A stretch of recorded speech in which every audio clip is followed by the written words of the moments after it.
이 시간 우리에게 주신 하나님의 말씀은 출애굽기 10장 1절에서 20절 말씀입니다. 출애굽기 10장 1절에서 20절 말씀 한 절씩 교독하겠습니다. 제가 먼저 1절 말씀 읽겠습니다. 여호와께서 모세에게 이르시되 바로에게로 들어가라. 내가 그의 마음과 그의 신하들의 마음을 완강하게 함은 나의 표징을 그들 중에 보이기 위함이며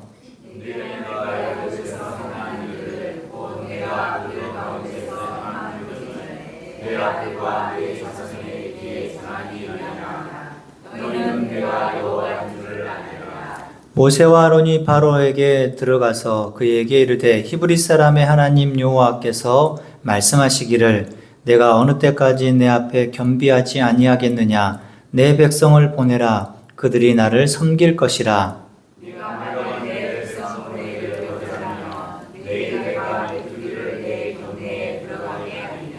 메뚜기가 지면을 덮어서 사람이 땅을 볼 수 없을 것이라. 메뚜기가 내게 남은 그것 곧 우박을 면하고 남은 것을 먹으며 너희를 위하여 들에서 자라는 모든 나무를 먹을 것이며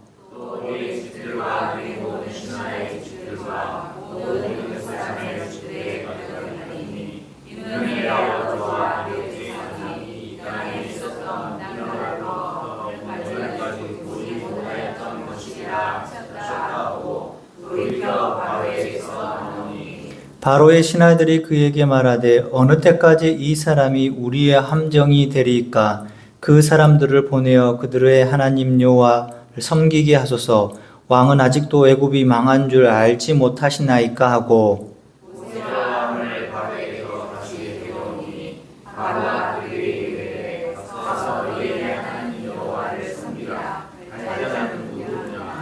모세가 이르되 우리가 여호와 앞에 절기를 지킬 것인즉 우리가 남녀노소와 양과 소를 데리고 가겠나이다.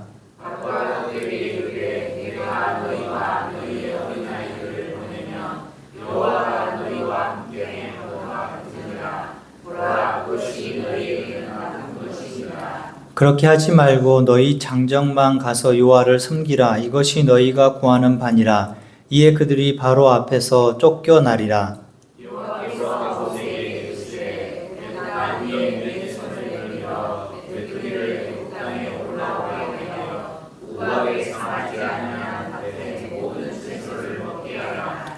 모세가 애굽 땅 위에 그 지팡이를 들매 여호와께서 동풍을 일으켜 온 낮과 온 밤에 불게 하시니 아침이 되매 동풍이 메뚜기를 불어들인지라.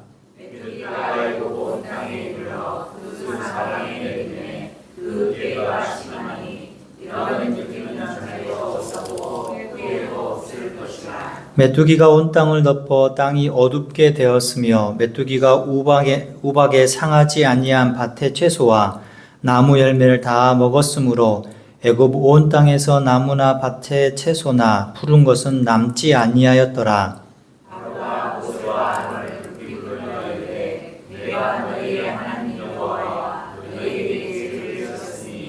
바라건대 이번만 나의 죄를 용서하고 너희 하나님 여호와께 구하여 이 죽음만은 내게서 떠나게 하라.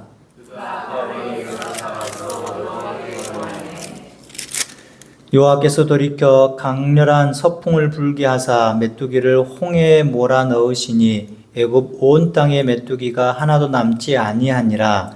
그러나 여호와께서 바로의 마음을 완악하게 하셨으므로 이스라엘 자손을 보내지 아니하였더라. 아멘. 기도합니다. 하나님 아버지 감사합니다. 수요 저녁 예배 가운데 하나님 함께하여 주시고 우리의 찬양 고백을 받으신 줄 믿습니다.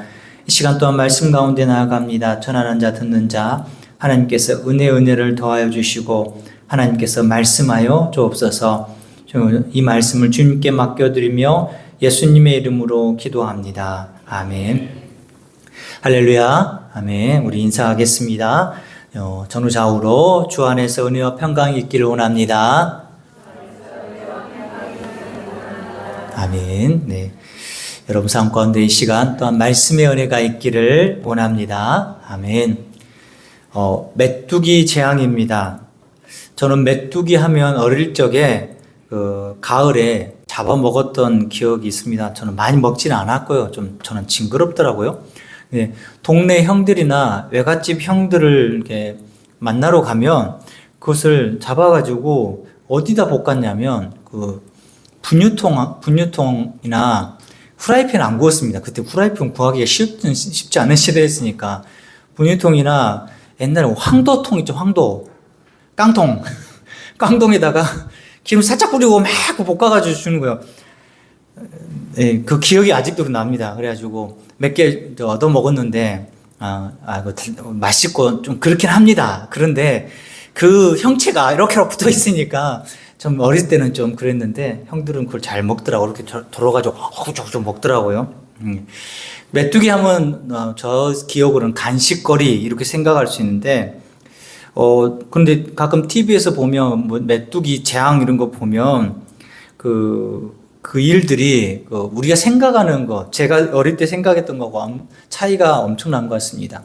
그래서 제가 한번 인터넷 찾아봤더만 이게 이제 아프리카나 동아시아, 중국에도 있대요. 중국도 있고요. 중동 지방에서 수많은 메뚜기가, 엄청난 많은 메뚜기가 하늘을 덮으니까 이 어둡기도 할 뿐만 아니라 밭의 작물들을 다 먹어버립니다. 어떤 자료를 보니까 메뚜기가 한창 많을 때는 한 평당이 3.3, 3.3이지 않습니까? 한 평당 1만 마리 이상 있답니다. 1만 마리. 1만 마리는 엄청난 숫자입니다. 그 1만 마리가 이 화분 요만큼 넓이에 1만 마리가 달라붙어가지고 갉아먹는다고 생각해 보세요. 금방 아무것도 안 남아버려요. 그냥. 이런 재앙이더라고요. 풀이라든지 나무라든지 그냥 다 갉아먹으면 남아놓은 게 없습니다. 이것보다 더 심한 재앙이 여기 여덟 번째 재앙인 메뚜기 재앙입니다. 오늘은 이 말씀을 기록하고 있고 이 말씀 가운데 하나님은 어떠한 말씀을 하셨을까? 내가 재앙만 내리는 하나님 이게 아닙니다. 너희들 조심해! 하나님께 공의의 하나님만 이렇게 표현한 거 아닙니다. 하나님은 이 재앙을 통해서 자신이 누구인지 또한 그때 애굽에 있는 이스라엘 백성들, 이 3,500년 전에 있는 이스라엘 백성들에게 행하는 말씀뿐만 아니라 지금 이스라엘 살아가는 우리에게도 어떠한 말씀을 하시는 것인지 오늘 말씀 가운데 여러분이 은혜가 있기를 원합니다.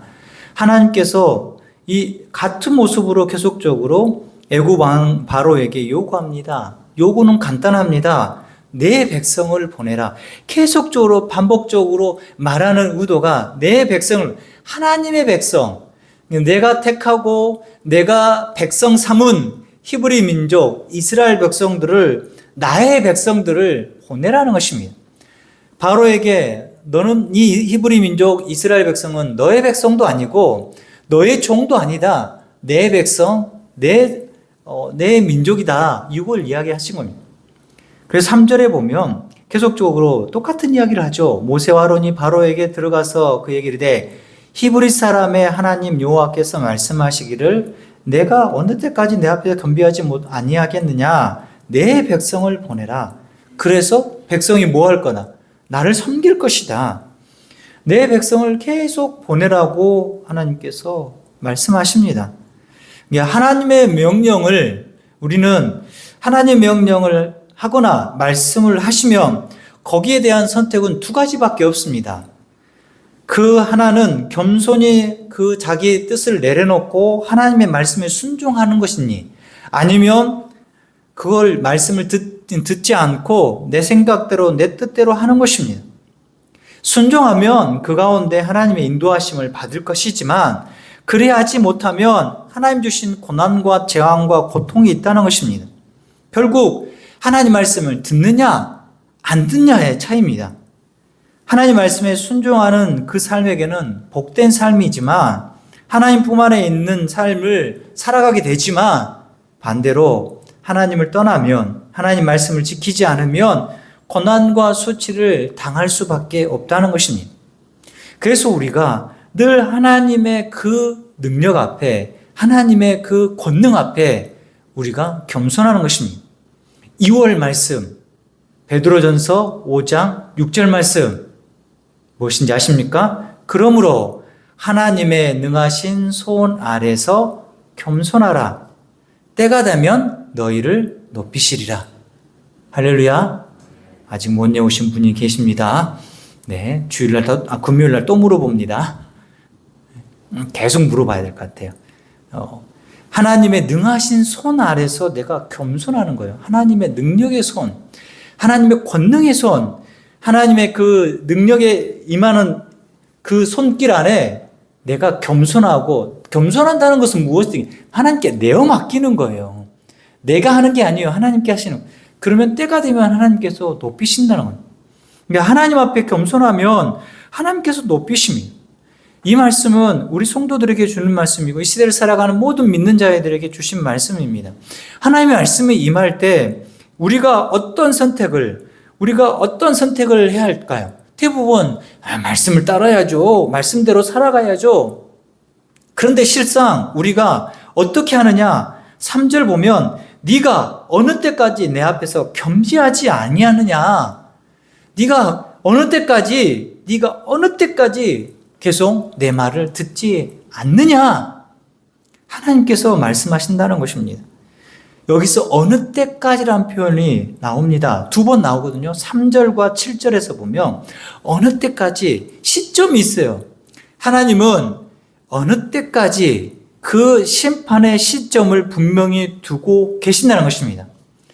예수님이 다시 오시는 그 마지막 재림의 때, 마지막 심판 때가 있듯이 하나님은 여기서 동일하게 어느 때까지 내가 회초리를 들든지 무기를 들든지 너를 심판할, 너를 때릴 그 정한 기한이 있다.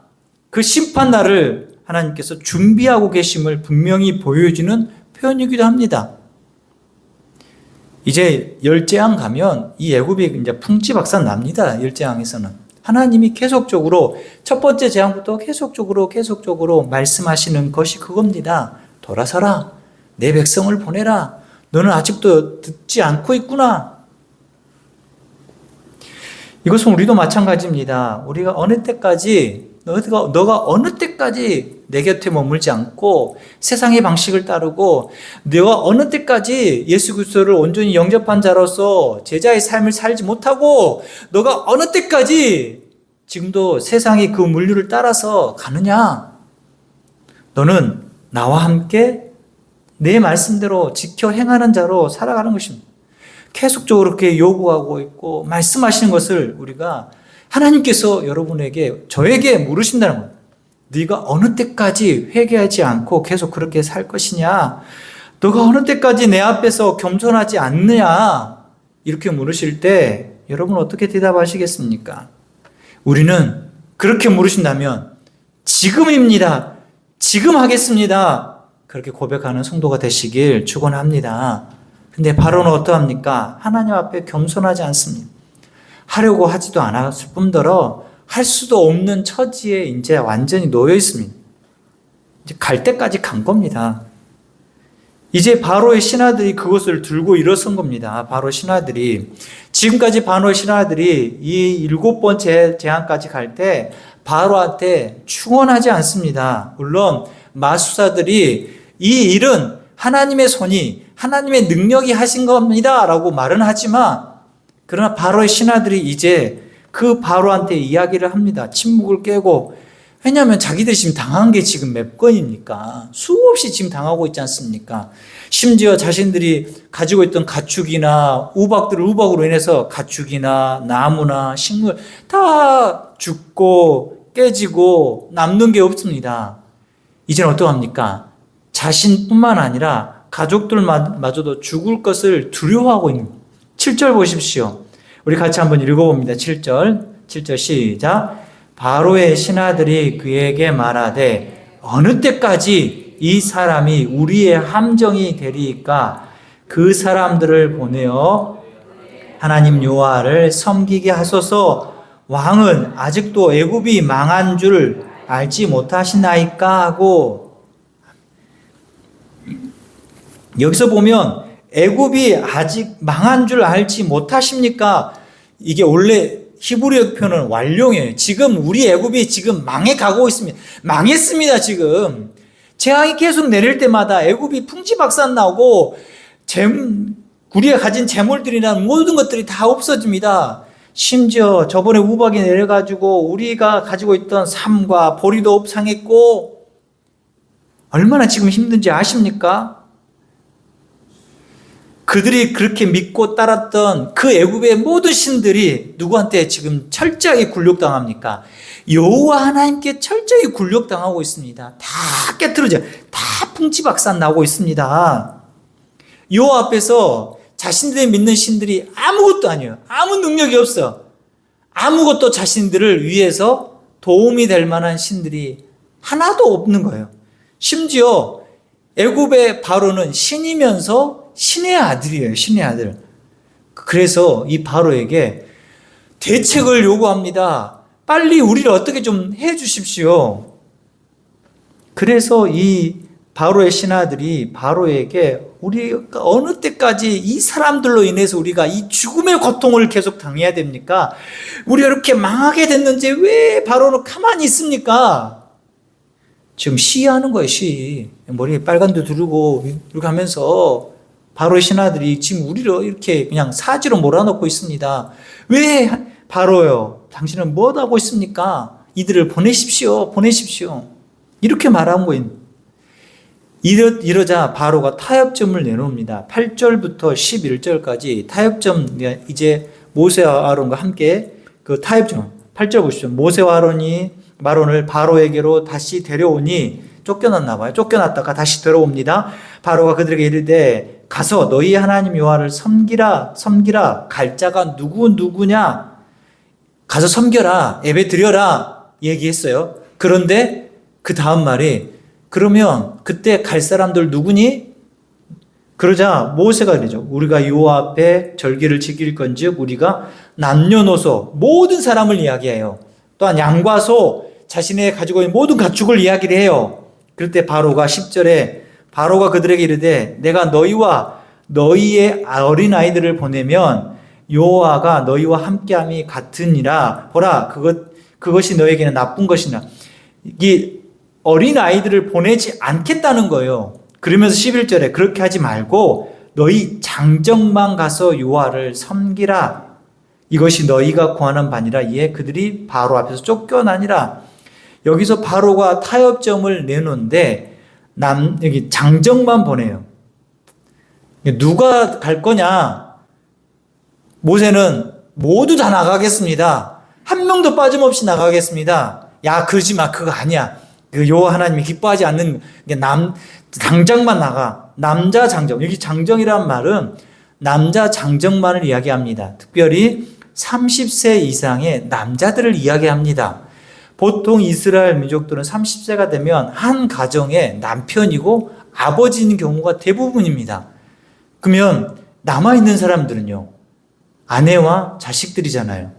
벌모예요, 벌모. 남자들만 나가면 뭐 하겠습니까? 가서 뭐 하나 할 수 있을 것 같습니까? 다시 어떻게 해요? 애굽으로 돌아올 수밖에 없게 하는 거예요. 이게 바로가 머리를 쓰는 겁니다. 아내와 자식들을 애굽에 딱 놔두면 벌모로 잡아놓으면 니리 갔다가 제사 드리고 어디 갈 건데 다시 와. 올 수밖에 없게 하는 것입니다. 너희들 해볼 테면 해봐라 이거예요.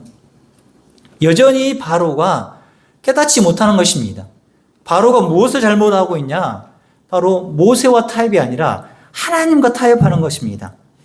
하나님과 협상해서 타협해서 이룰 수 있다. 그것을 할 수 있다는 생각 자체가 잘못된 것입니다. 바로 자신도 자기가 힘이 있다고 여긴 것 같다 보이지만 그러나 바로에게는 아무것도 없습니다. 여호와 하나님은 모두 다 데려가기를 원하시고 있지만 나는 아무도 보내기 쉽지 않아. 나는 여전히 이 히브리 민족, 이스라엘 민족은 다 내가 거느리고 노예처럼 쓸 거야. 그런데 남자 장정만 가서 예배 드리고 그다음 오든지 말든지 뭐 너희 돌아올걸? 이렇게 생각하는 겁니다. 하나님 앞에서 협상 카드를 가지고 있지만 그것은 분명하게 아무것도 아닌 쓰잘데기 없는 것입니다. 우리 세상에서 가지고 있는 협상 방식을 신앙에도 적용합니다. 하나님, 내가 이렇게 했으니까 하나님도 이렇게 해 주셔야지 않겠습니까? 하나님, 내가 하나님 앞에서 이런 열심을 가지고 이런 봉사도 했고 또한 헌금도 했고 했으니까 하나님 이런저런 복을 주셔야 하지 않습니까? 하나님, 제가 그렇게 열심히 했으니까, 그렇게 무언가 노력을 했으니까 하나님 저의 기도를 들어주시지 않겠습니까? 이렇게 말하면서 하나님 앞에 당당히 설 때가 있습니다. 저도 그랬죠. 하나님 앞에, 진짜 하나님, 제가 새벽 예배도 빠지지 않고 하나님 교회에 아침부터 주일날 제가 6시부터 출근해가지고, 출근이란다. 6시부터 교회 가가지고 밤늦게까지 얼마나 열심히 했습니까? 저는 주일날 온종일 사역자도 아니었는데 열심히 했지 않습니까? 그러면 하나님 저에게도 저의 기도를 들어주셔야 하지 않겠습니까? 이게 저의 열심이, 저의 노력이 기도를 받는 어떤 도구 방편이 된 겁니다. 그것은 끝내는 하나님을 우습게 여긴 겁니다. 내가 이렇게 했으니까 하나님 줘야죠. 하나님, 내가 이렇게 수고했으니까 하나님 저한테 갚으셔야죠. 하나님, 제가 저축한 거 아니겠습니까? 우리 속마음은요, 그런 마음들이 깔려 있다는 거예요. 하나님을 믿는 백성들이 알아야 하는 것은 하나님이 원하신 것이 무엇인지를 아는 게 중요합니다. 나에게 주도권이 있는 게 아닙니다. 나에게 선택권이 있는 것이 아니라 하나님이 기뻐하시는 일에 우리는 최선을 다하는 것입니다. 하나님의 뜻이 분명히 정해졌다면 우리가 할 수 있는 일은 두 가지밖에 없습니다. 앞에서 말씀드린 것과 반복적으로 순종을 하든지 아니면 내 뜻대로 살아가든지, 하나님께 순종하면 그것을 갚으시고 채우시는 하나님을 만나게 될 것이고, 순종하지 않고 내 생각대로 내가 원하는 대로 안 된다고 삐지고 하나님 앞에 돌아서고 그러면 끝내는 하나님께서 그것을 그대로 내버려 둡니다. 하나님이 명령하시면 우리는 그 앞에서 무조건 순종입니다. 그래야지 비로소 하나님 안에서 우리가 새로운 인생을, 새로운 영적인 경험들을 누리게 되는 것입니다. 하나님 말씀을 들을 때, 하나님 말씀이 내 마음에 와닿을 때 항상 우리는 해야 할 일은 순종뿐인 것입니다. 다른 것 없습니다. 하나님과 협상한다고 끝내 넘어지는 쪽은 사람입니다. 하나님 앞에 자기가 정하신, 하나님이 정하신 뜻대로 오늘도 걸어가는 여러분이 되시길 바랍니다. 하나님은 이 세상의 모든 사람을 구원하시는데, 하나님은 이 세상을 만드셨잖아요. 창조하신 분이에요. 그러면 하나님은 말씀으로 우리의 죄를 다 너희들을 사하겠다. 그냥 여기 마태복음, 요한복음 1장 1절에 하나님은 너희의 죄를 사하노라 이렇게 했으면 되잖아요. 그러면 쉽잖아요. 안 그렇습니까? 저 같았으면 저는 하나님, 주님 죄송합니다. 아닙니다. 그랬을 것 같아.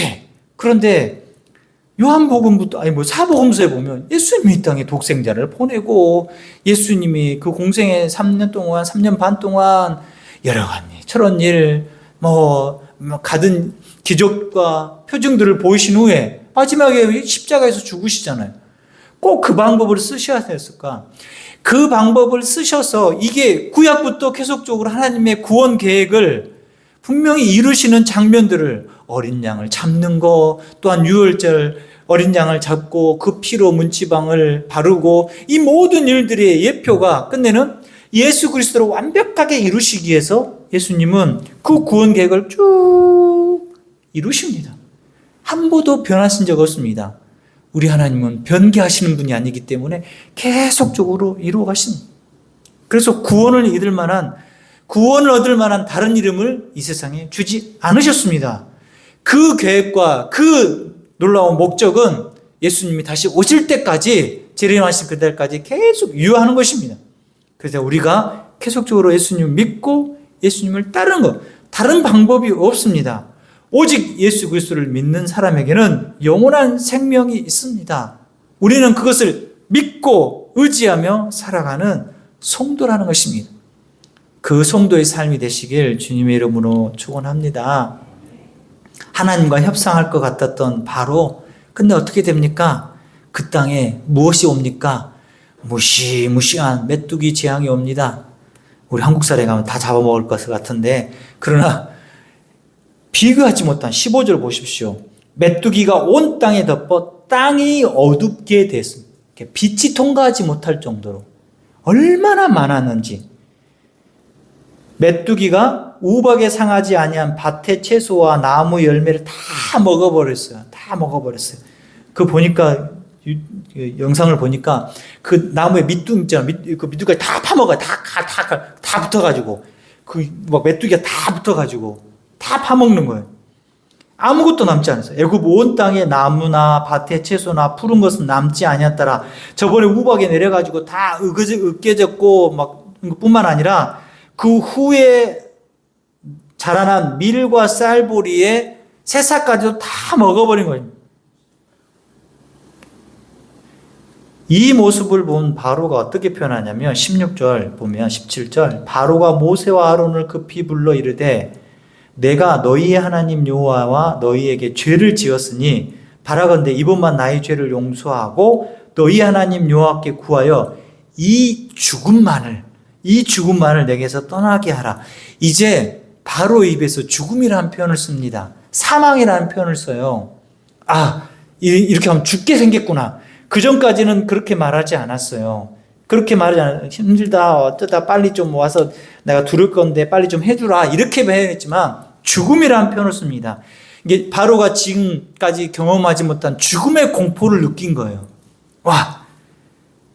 이렇게 놔두다가는 우리 애굽 땅이 그냥 쫄딱 망하게 생겼구나. 다 죽음밥. 왜냐하면 먹을 게 없어지니까 아무것도 없잖아요. 먹을 게 없어요. 아무것도. 살 소망. 1년 동안 농사 지었는데 순식간에 다 없어져 버리면 그거 어떻게 되는지 아십니까? 허망합니다. 허망해.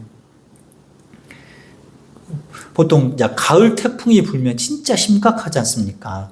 저 어렸을 때 보면 그렇게 논에다 벼야 다 했는데 가을 태풍 와가지고 논이 싹 쓰러져 버리면 제가 한번 아버지 따라간 적이 있는데 아버지 그 눈에 허망함이 쫙 들어있어요.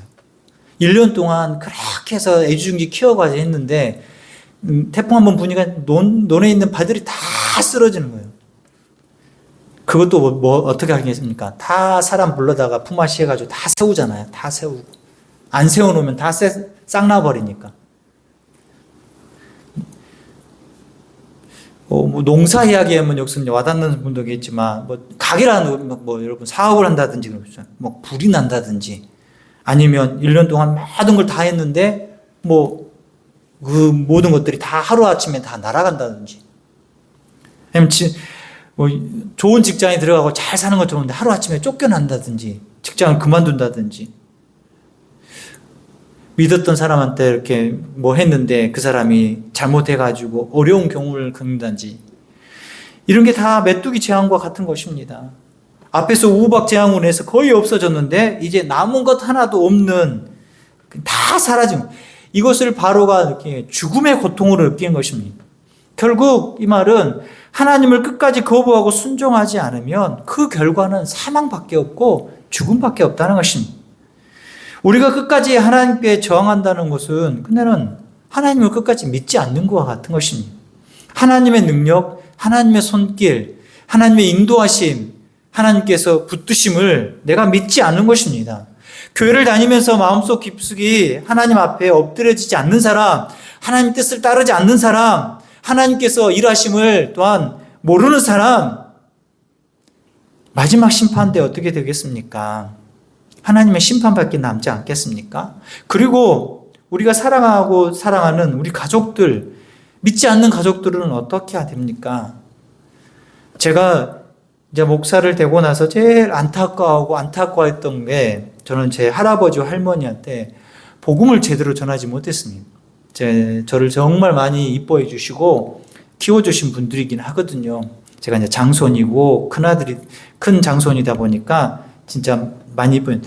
그 할머니 집에 놀러 가서도 저는 교회 간다고, 할아버지 할머니가 전라북도 부안군 괴하면 창북리에 살아셨거든요. 그러면 제가 창북교회를 갔어요. 그 교회를 이제 방학을 맞이해서 가면, 저는 교회에 다닌 사람이니까 교회 꼭 가겠습니다. 그러면 할아버지가 자전거로 태워다 주세요. 그 교회 앞에까지.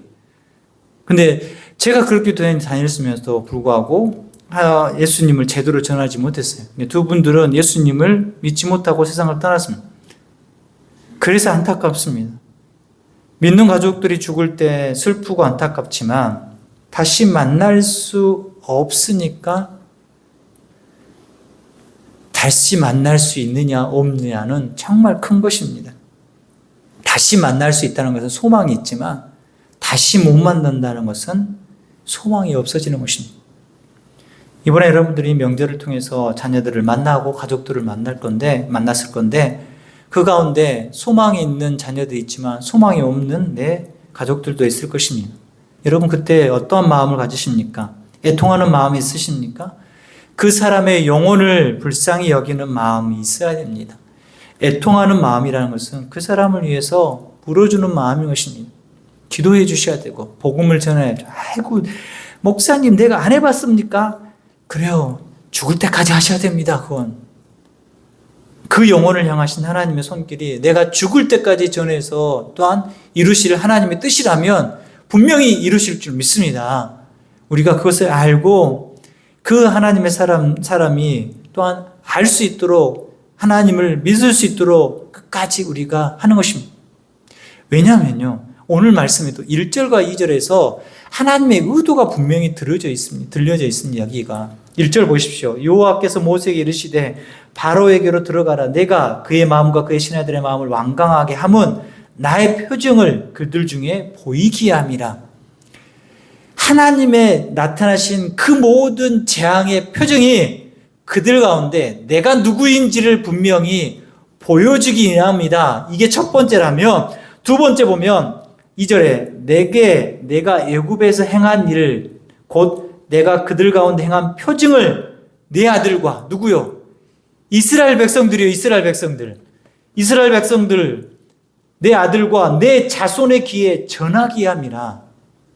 이스라엘 백성들에게도 그게 표징이 되기 위해서 하나님의 일하신 그 재앙이 나와 상관없는 걸로 아니라 그 애굽의 모습을 보고 애굽에 행하신 하나님의 그 놀라운 기적을 보고 하나님은 이렇게 공의롭고 사랑이 많으신 분인 것을 알려주기 위해서 그것을 경험한 우리가 내가 받은 사랑, 내가 받은 은혜를 내 자손과 내 후손에게 분명히 가르치기 위해서 하나님이 여러분을 믿음의 사람으로 세우신 것뿐만 아니라 또한 지금도 은혜 주시는 분이라는 것입니다. 하나님께서 애굽에 재앙을 내리신 이유가 두 가지입니다. 내가 누구인지 그리고 나를 알고 나를 믿는 백성들이 내가 누구인지를 하나님의 성품이 어떠한 것인지 하나님은 자신이 약속하신 그 언약하신 내용을 신실하게 이루시는 언약을 성취하시는 분이시다. 그 하나님이 누구신지를 이스라엘 백성들 너희들도 정확하게 알고 깨달아라. 너의 아들들과 내 자손, 너의 아들과 자손은 후대예요, 후대. 3대가 되는 거예요. 계속적으로 그 자손의 귀에 전하게 하는 것입니다. 하나님이 누구신지를. 애굽에 있는 이 재앙이 끝내는 애굽을 쳐서 이스라엘 백성을 끄집어낸 것뿐만 아니라 하나님이 자신이 약속을 신실하게 이루고 가시는 것을 너희들이 어느 곳에 있든지 간에 너희들이 광야에 있든지 간에 너가 그 가나안 땅에 있든지 간에 너가 지금 세상에 어떤 곳에 있든지 간에 나는 내 약속을 내 구원을 신실하게 이루어 갈 것이다. 너는 누구만 믿고 나만 믿고 따라와 나의 말씀에 순종해 나와 함께 하는 거야. 그것을 말씀하시는 것입니다. 우리가 믿는 예수님이 어떠한 분인지를 우리가 분명히 알고 있다면 내 아들과 내 자손에게도 분명히 전해야 할 책임이 있습니다. 그리고 나와 함께하는 이 시대를 살아가는 사람들에게도 하나님이 누구신지를 분명히 밝혀야 됩니다. 여러분들에게 하나님은 누구십니까? 내가 믿는 하나님, 내가 믿는 예수 그리스도가 어떠한 분인지를 여러분이 알고 경험했다면 그것을 말할 수 있어야 됩니다. 증거할 수 있어야 됩니다. 그것은 증인되는 자의 삶이라는 것입니다.